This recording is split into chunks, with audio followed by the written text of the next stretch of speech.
buenos días, buenas tardes o buenas noches. La verdad, no sabemos en qué minuto estamos entrando a sus hogares en este programa que es Ciudad Viva.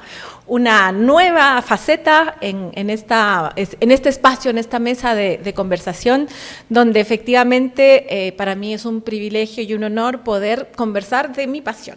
Los temas de ciudad, el urbanismo, el desarrollo, la convivencia ciudadana, la participación ciudadana, y justamente en ese tema particularmente, hoy estoy sumamente feliz de poder tener un invitado súper especial, que es como parte de la casa, con el que hemos compartido varias trincheras y ya una entrevista también en su programa acá, y hoy le está costando que no sea él el entrevistador. Hoy soy yo la que va a hacer las preguntas, pero les dejo aquí a Jean-Paul Brier. ¿Cómo estás? Gracias por acudir al llamado. No, Nino, gracias a ti por invitarme a tu programa y a Ciudad Viva. Es un programa realmente que ya lleva un tiempo, sí. Ya vas avanzada. Tocas muy buenos temas, es interesante. De hecho, no existía un programa así en la televisión. Entonces, es el primer programa enfocado en temas de ciudades. Sí. Y eso es cabal, tu expertise también. Así es. Entonces, de verdad, te felicito por tu programa y gracias por la invitación hoy. Gracias a ti por abrir brecha, porque la verdad, Jean-Paul fue el que me incitó un poco. Bueno, hagámoslo y aquí estamos.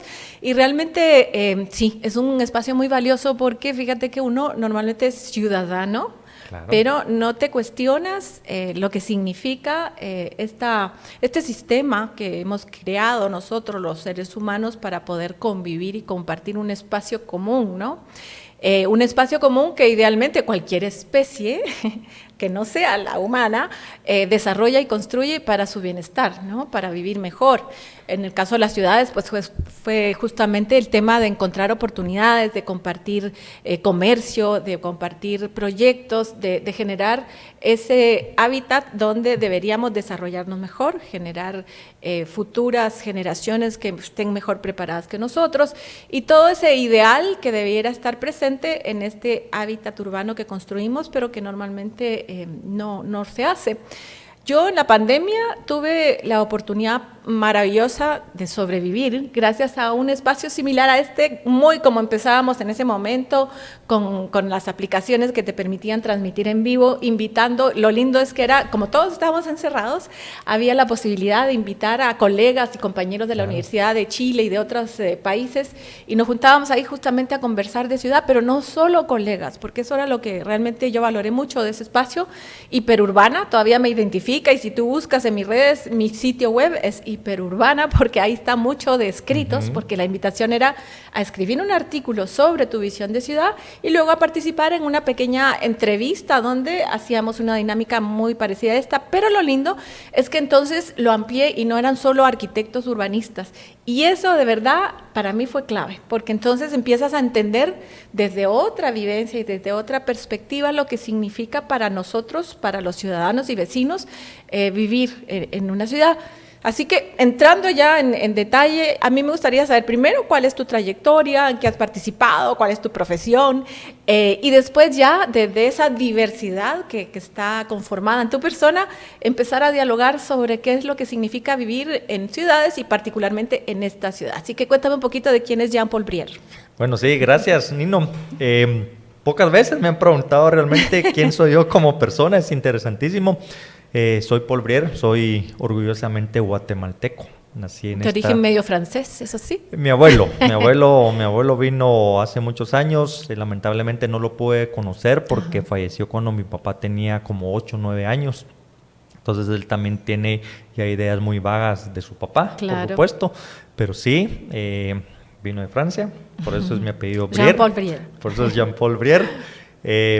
Orgulloso guatemalteco, como te decía. Feliz de haber nacido en esta linda ciudad.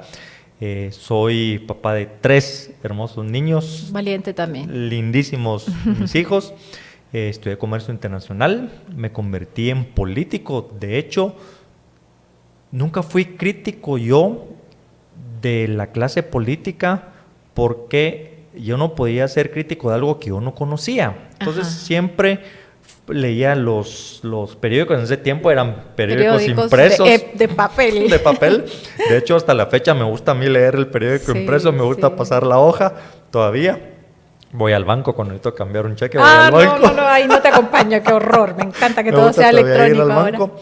Entonces, sí, me convierto en político hasta los 37 años. Ajá. O sea, siempre me dediqué a mis cosas, al tema empresarial, una importadora, es lo que siempre he dedicado. Me convierto en político y cuando tú te conviertes en político entras con una visión muy diferente. Sí, y eso fue en el Congreso. En el Congreso. Cuando fuiste diputado. Me vuelvo candidato a diputado, pero no es lo mismo ser candidato a ser electo. Claro. Porque cada año se inscriben 3.500 candidatos a diputados y solo son electos 160. Entonces no es lo mismo ser candidato a ser electo. Un gran logro haber sido electo. Sí, fui electo, gracias a Dios, en mi primera oportunidad. Y te cambia un poco la visión porque cuando tú vienes un poco de lo privado y pasas a lo público, el ritmo es diferente. Total.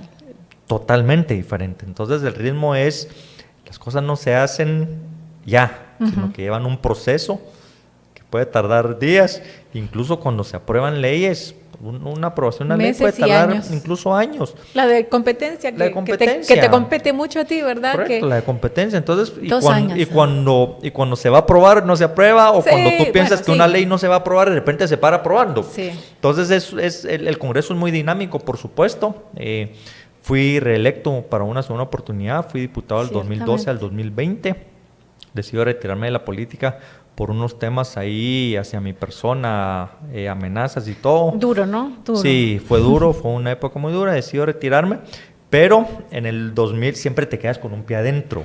Sí, ¿no? Bueno, depende. Si te quedas el trauma, nunca más. Sí, pero siempre se queda uno con un pie adentro en la política porque te cambia tu visión. Ajá. Porque cuando tú entras, que es la parte bonita también de la política, y cuando tú ves que puedes aportar y puedes colaborar y puedes ayudar a las personas. Exactamente.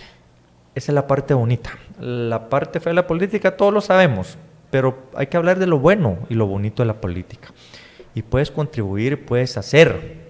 Entonces cuando te cambia tu visión, dices, bueno, el tiempo que esté aquí voy a dar lo mejor. A dar lo mejor. Sí, me encanta y me voy a tomar de eso porque es un poco compartir mi experiencia, ¿verdad? Ajá. Cuando uno viene del activismo, de querer cambiar el sistema, cambiar la ciudad, cambiar las cosas, y de pronto vienes ya en décadas de protestar, de sentirte inconforme, y llega un momento que la situación, la historia te pone en esa encrucijada que tú dices así tardíamente, pues yo más tardíamente empecé a participar en política, y con Jean-Paul compartimos experiencias muy bonitas porque fuimos contrincantes en la última campaña por la alcaldía. Y era, interesantísimo porque es un espacio que, es mi tema, ¿no? Y recorrimos la ciudad y conocimos la ciudad de una manera diferente, y siempre me gusta recurrir a esa experiencia porque hay como mucha reticencia a participar en política. Y sí, mira, tú te tuviste que retirar porque es durísimo los ataques. Ahora más fácilmente todavía te botan, digamos, primero te ponen en una inseguridad tremenda, y luego estás expuesto a mucha agresividad, ¿no? Y también falsas noticias y todo eso, calumnias, y es durísimo. Pero realmente, tú lo decías, si uno quiere que las cosas cambien, hay que involucrarse, y más o menos eso es un poco tu historia para participar en política, y definitivamente también la mía, porque hay que tomar acción, ¿verdad? Los espacios están, y si uno no los ocupa siempre va a haber alguien dispuesto, y lamentablemente nuestra historia, a lo largo de nuestra historia, no han sido los más adecuados que han ocupado estos puestos. Así que me encanta haber compartido contigo esa experiencia de una campaña para la alcaldía. Buenísima. Y me encanta poder tenerte hoy aquí para que desde esa perspectiva, que es diferente a la mía, ¿verdad? Yo más o menos entiendo las dinámicas urbanas, lo he estudiado y lo he vivido, pero la ciudad es mucho más allá que esa teoría, es esa práctica diaria que como ciudadanos y vecinos tenemos que enfrentar o idealmente disfrutar. ¿Qué fue lo que a ti te llevó a participar o a querer participar en la alcaldía? ¿Qué es lo que buscas cambiar en la administración de una ciudad o de esta ciudad? Yo cuando fui diputado por lo que se conoce la Metro, que es la ciudad. Ajá. Siempre fue mi distrito, hice mucha campaña y siempre vi esas carencias. Como contigo, nos encontramos en varios lugares, como anécdotas para la gente que nos ve, compartimos. Nos sacamos selfies, nos sacamos fotos, porque era como a pesar de que éramos contrincantes, una competencia muy sana. Exactamente, sí. A pesar de que éramos contrincantes, compartimos mucho pensamientos, compartimos mucho nuestra visión de qué queremos en la ciudad. Entonces, como yo fui diputado de la Metro, que fue mi distrito, como les decía, miraba las carencias. Y la única manera de poder hacer esos cambios en la ciudad directamente es desde la alcaldía. ¿Sí? Puedes contribuir desde el Congreso a hacer ciertas cosas, aprobar leyes, pero nunca va a ser lo mismo que ser alcalde. Ser alcalde sí te lleva a resolver los problemas de fondo. Platicábamos contigo también fuera de cámaras que solo el 40% de la población de la ciudad de Guatemala tienen agua todos los días. Es más personas, es un 60% son más personas las que no tienen agua todos los días a los que tienen. El tema del transporte público, me imagino que lo iremos hablando. El tema del relleno sanitario de la zona 3, no lo podemos llamar ni siquiera basurero, es un relleno sanitario. Entonces, eso te da el deseo de querer participar a la alcaldía y de poder contribuir en lo que uno pueda, ¿sí? Entonces, me imagino que fue una situación similar en tu caso. Totalmente, están esas ganas de cambiar las cosas, sobre todo cuando uno mismo... Tú más siendo arquitecta urbanista, claro, con más deseo y con más decisión de quererlo hacer. Sí, y fíjate que eso sí, yo siempre apelo, sobre todo que tengo la oportunidad de hablarle a estudiantes que están estudiando arquitectura, insertarles este deseo, esta semillita de... mucho más allá del diseño, ¿no? Porque para eso uno podría ser artista y diseñar cosas hermosas. La arquitectura tiene el reto adicional que además de ser lindo, tiene que funcionar para algo, ¿no? Claro. Pero, y ahí es donde empieza mi descubrimiento. También hablábamos que no importa mucho que tus hijos decidan estudiar, los jóvenes, porque al final uno mismo se va abriendo espacios tal vez impensados cuando uno decide qué carrera estudiar a los 18 años o encauzando tu propia profesión hacia espacios diversos, como desde el urbanismo, por ejemplo, tú podrías empezar a trabajar en temas que tienen que ver con economía, con sociología, incluso con psicología, porque, y ahí es donde yo les inserto la semilla a los futuros arquitectos. Un arquitecto tiene que poder diseñar espacios que no solo sean saludables, hermosos, funcionales, sino que efectivamente permitan el objetivo último y primordial de organizarnos en ciudades, que es tejer un tejido social real, ¿verdad? Que tiene que ver con el que todos estamos compartiendo un mismo espacio y que todos deberíamos poder vivir de una manera no solo sana, sino que principalmente felices. Y para poder vivir felices tenemos que poder compartir espacios, poder tener acceso a las oportunidades, que es lo que al día de hoy, pues ya hablábamos, ese porcentaje, un 40% con agua, o todos nosotros, que al final es un tema transversal, el tema de la movilidad urbana, y estamos sometidos a eso, compartiendo las limitaciones, porque aunque tú te creas que teniendo acceso a un carro particular propio, eres libre, al final las calles están saturadas y no hay tal libertad, ¿verdad? Entonces, es duro y es muy importante encontrar el valor y desde otras profesiones de lo que significa construir ciudades accesibles, justas, funcionales, ¿no? Y transformar a la vez, que creo que es lo que tú has venido haciendo, la administración pública en una administración más eficiente, porque sí es importante ver que las cosas no caminan igual en lo privado que en lo público, y ahora uno lo entiende, ¿verdad? Porque lo primero que te salta es la desesperación de que quieres que el sistema cambie, y eso no es posible. Desde tu experiencia en el Congreso y en un periodo particular en que se percibe un interés mayor, a mí me encanta porque ahora tú te subes a un Uber y el chofer te habla de política. Son cosas que yo veía en ciudades como Buenos Aires, donde todo el mundo está informado, lee el periódico, le interesa, se involucra. En Guatemala no, ahora sí. Entonces, ¿cuál es tu perspectiva de ese cambio generacional posiblemente para la participación de ciudadanos y que se involucren ahora que lo nuestro es compartido y tiene que ver con la administración de la ciudad? ¿Cómo ves qué es lo que hemos avanzado o qué es en lo que definitivamente no hemos avanzado en la construcción de una mejor ciudad? Mira, lo que es interesante es lo que tú dices de esta persona del Uber. Sí. Ya las personas, el ciudadano se está dando cuenta que la política sí le afecta a ellos para bien o para mal, ¿sí? Y en este caso, que es el caso que a nosotros nos compete, es el tema de la ciudad. Esa persona de Uber dice, ok, yo con este tráfico, en lugar de hacer 10 o 15 viajes en un día, hago 5. Exacto. ¿Sí? Entonces me afecta mi bolsillo, ¿sí? Entonces, él va a tener una conciencia ya más seria y formal de ver por quién vota para las siguientes elecciones o por quién votó o no votó en estas elecciones que pasaron. Entonces, él ya se dio cuenta que sí le afecta, como a todos nosotros. Vivas donde vivas, porque el tráfico al final del día... Es lo más democrático, la ciudad, ¿verdad? Afecta a todos por igual, el tráfico particularmente. El tráfico nos afecta y no vayamos al tema del tiempo que perdemos, sino también el tema salud, ¿sí? Exacto. El tema económico. Yo estaba haciendo cuenta la vez pasada, el tiempo que tú pierdes en el tráfico creo que cuesta como 50, 55 millones de quetzales extras al día en lo que gastamos de combustible y más. Y estamos perdiendo media jornada laboral, porque ahora ya son 4 horas al día, ¿verdad? Que pierdes en el tráfico. Media jornada laboral. De ser un país y una ciudad... Competitividad cero. Sí. Entonces, cuando tú te das cuenta que sí te afecta el tema político, tú mismo le pones interés y conciencia a ese tema. Entonces, dice, yo no puedo estar alejado del tema político.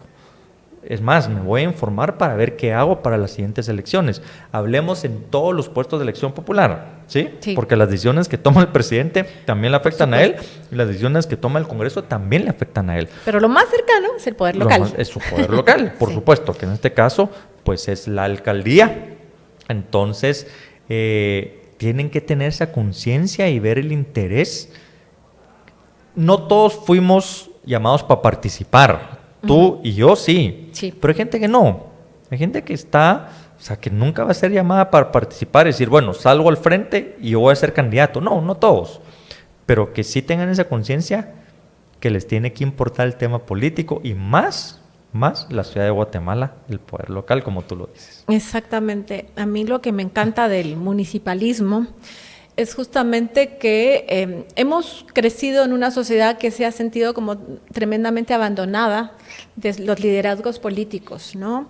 Es difícil porque además se viven momentos de polarización muy grandes, pero definitivamente cuando tú descubres que no es solo el abandono físico de la infraestructura, ¿no? Cómo está la ciudad, las calles o los jardines en determinado momento, sino que es el abandono de dejar hacer, que no es libertad, sino que realmente es libertinaje, en el sentido de que no hay quien ponga orden y las regulaciones, digamos, no se hacen cumplir. Existen reglamentos, existen leyes que están posiblemente, hay muchas buenísimas leyes que no se logran o no se hacen cumplir en el país, y en la ciudad pasa igual. Entonces, el reto de administrar una ciudad es que es enorme, ¿verdad? Yo lo comparo con el reto que tiene el presidente, cuando además este presidente en particular recibe un país en ruinas. La ciudad, lamentablemente, en muchos temas en que iba bien, digamos, ha retrocedido, ¿no? El tema del transporte, pues antes estábamos mejor, o cuando se empieza a plantear un plan macro de transporte público a través de BRT en carril exclusivo, y eso se abandona es lamentable. Y ahora ves una policía municipal que inició con mucha fuerza y que era como que la gente se sentía más identificada con el policía municipal que con el policía nacional civil, ¿verdad? Había más confianza. Lamentablemente ahora quienes están en la calle, pues se les ve desmotivados, poco preparados. Y ya pocas veces ves a PMTs ahora, cuando antes miramos. Hay menos. Lo que pasa es que ahora los tiran como carne cañón, porque ¿a quién le va a decir esa persona que va en vehículo 2 horas? Claro. ¿Con quién crees que va a rematar? Con ese PMT. Claro, no, por supuesto. Tremendamente difícil y no tienen la capacitación para poder abordar esas problemáticas sociales que se dan. La situación entonces resulta un poco agobiante para todos. Y ¿cómo ves tú la situación actual en que tal vez, y a eso iba yo al principio, el ciudadano se siente abandonado a su suerte, ¿verdad? Falta un liderazgo que dirija y que haga cumplir las normas, ¿no? No sé si por ahí va un poco la problemática en todo aspecto, y el otro abandono, que es el físico, que tiene que ver ya con la infraestructura, por ejemplo, del agua, ¿no? Que es lo que más nos afecta día a día. Han pasado 50 años en los que las inversiones para actualizar, no solo en temas de capacidad, porque la ciudad se ha duplicado, triplicado en cantidad de población, sino en tecnología, ¿no? Entonces tú ves unas bombas maravillosas de calidad increíble que siguen siendo las mismas, que nos permiten tener agua que viene bombeada desde el sur hasta el norte, con todas las dificultades que conocemos, pero que es una tecnología que está totalmente caduca. ¿Cómo invertimos o cómo hacemos que todos los poderes públicos logren combinarse para que efectivamente las inversiones se hagan con la cantidad de plata que se necesita y con la celeridad de hacer el gasto público, de hacer llegar el gasto público a donde debe llegar? Mira, ahora tenemos una herramienta muy buena hoy en día que se llama las alianzas público-privadas. Estamos conscientes como país que no lo podemos hacer todo. El gobierno no tiene la capacidad de hacerlo todo, y las municipalidades, en este caso la Municipalidad de Guatemala, no tienen la capacidad para hacerlo todo. Por eso existen las alianzas público-privadas. No es un tema que se haya salido en Guatemala, sino que existe en todo el mundo, y en todas las ciudades del mundo ha funcionado. En Guatemala a nivel ciudad se ha hecho muy poquito. Es más, creo que no hay una alianza público-privada a nivel municipal. No recuerdo, pero creo que privadas, no debe. O son concesiones. Sí, creo que no debe haber una alianza público-privada. Entonces, la municipalidad, entrarle el tema de las alianzas público-privadas. Pero más que todo, tener la conciencia, el alcalde, de que él no puede hacerlo todo y que puede abrirse a esa herramienta tan valiosa como son las alianzas público-privadas. ¿Por qué privado? Porque es el que tiene el dinero para poder invertir. ¿Y por qué lo público? Porque el público tiene el conocimiento y tiene todo lo demás, toda la expertise de qué es lo que hay que hacer, tiene los derechos de vía y tiene un montón de cosas que el privado no tiene, o que el privado le costaría mucho conseguir. Entonces, valerse de esa herramienta. Y en el caso de la ciudad de Guatemala, tenemos que construir una ciudad de Guatemala donde puedas vivir. Y vivir bien. Y vivir bien. Sí. Y no me refiero en temas económicos, sino que me refiero, tenemos una ciudad visiblemente bonita, no todo eso, o sea, tenemos edificios bonitos, visiblemente bonita, pero cero funcional, ¿sí? No hay jardines, no hay parques. No hay parques. Si tú quieres salir con tus hijos, ¿qué tienes que hacer? Ir al mall. Centro comercial, sí, un centro terrible, comercial, terrible. lamentablemente. Y para colmos se llaman parque o plaza, y entonces los niños viven o crecen creyendo que eso es. Transporte público, digamos, yo creo que ya no hay ni siquiera los famosos buses rojos que existían antes. Yo no volví a ver ni un bus, ni mucho menos las famosas camionetas de antes. Creo que ya no existen. Agua, no digamos, problemas de agua en muchas zonas de la ciudad. Tenemos el privilegio muchos de vivir en zonas donde sí hay agua. El tema de los pasos de nivel no funcionan. Claramente, aparte de se todo, sigue invirtiendo en las vías principales son unas culebras. Tú vienes en 3 carriles, se convierte en 2 carriles, después 1 posiblemente después se abre a 3. Entonces, ¿qué es lo que pasa? Te va generando una cola, donde sientes perdiste 1 hora en esa cola, en esos famosos embudos. La media jornada laboral. La media jornada laboral. Sí. De ahí el tema de Bueno, ahorita estamos en verano, pero va a venir el invierno y las famosas inundaciones de la ciudad. La municipalidad sale al paso muchas veces diciendo que las ciudades en Alemania se inundan y las ciudades en Italia se inundan cuando viene el invierno. Por supuesto, pero les pasa una vez. Pasa ese invierno, arreglan la situación y les vuelve a pasar en 10 o 15 años. Porque ni modo, obviamente volvió a existir un problema. Aquí es año con año. Sí, son temas que se repiten y que nadie aborda la solución. ¿Sabes qué es lo interesante? La municipalidad sabe que hay esos problemas y no lo resuelve. ¿Por qué? Porque están muy cómodos en el tema de construcciones, de licencias de construcción, porque reciben millones de quetzales. Entonces están muy cómodos. Y yo siento, no sé si es tu percepción también, que el alcalde dijo, ya hay tráfico, ya no lo podemos resolver, que pase lo que tenga que pasar. Yo siento Mira, que... es penoso, no sé si ese es el pensamiento del alcalde. Lo que sí es cierto es que es una administración que tiene mucho tiempo de estar en la administración de la misma administración de la durante ciudad, 40 años. Y hay muchos temas que se han dejado de lado, así que mucho por hacer, definitivamente. Yo solo quería abordar un par de cosas. Una era las alianzas público-privadas, porque también ahí viene el tema ideológico que a veces nos afecta mucho más de lo que debería. El asunto es que tú ya decías el rol de cada